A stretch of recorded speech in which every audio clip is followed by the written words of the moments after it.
Now I want to go over a brief summary on the book of Daniel.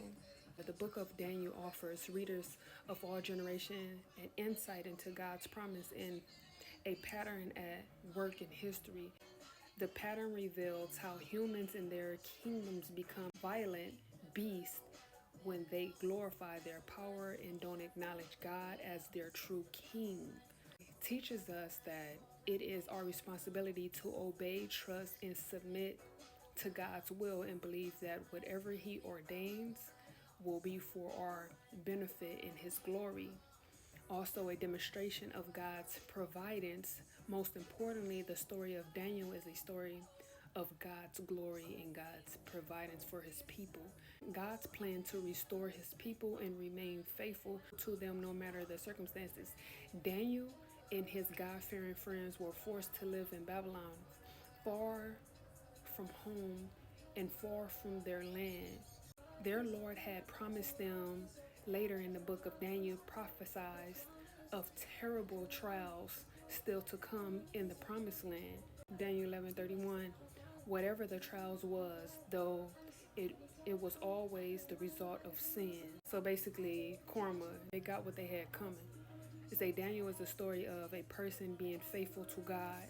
Conflict rage all around us, great and small, including at times systemic oppression of whole people, groups, or nation. The book of Daniel rebukes our weak faith amid such thought, for Daniel himself lived in a time of unprecedented international strife. Jealous rivals attempt to destroy Daniel with an accusation that he worshiped God instead of the king, and Daniel is thrown into a den of lions, but an angel saves him, and his accusers are destroyed, and Daniel is restored to his position. Just like with David had to fight Goliath. Daniel was tested by being thrown in the den with the lions. But God had his prophets back no matter what.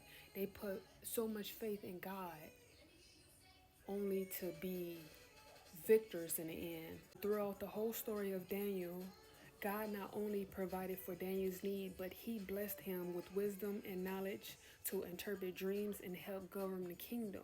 He granted him favor with multiple rulers and preserved his life when others plotted against him. No matter how many ops he had, Daniel and God was locked in. So it didn't matter how much opposition was against him, how much odds was against them. Stayed grounded in God, let God guide him, and he was good. He was blessed with foresight, visions, foretelling.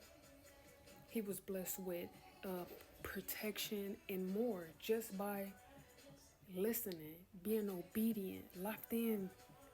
And people don't be thinking this stuff is real. This stuff is true. With that being said, hopefully y'all take something from Daniel's and David's story and apply it to your life. Maybe you in your Daniel, David, or Jeremiah season. Who knows? Yeah, stay blessed.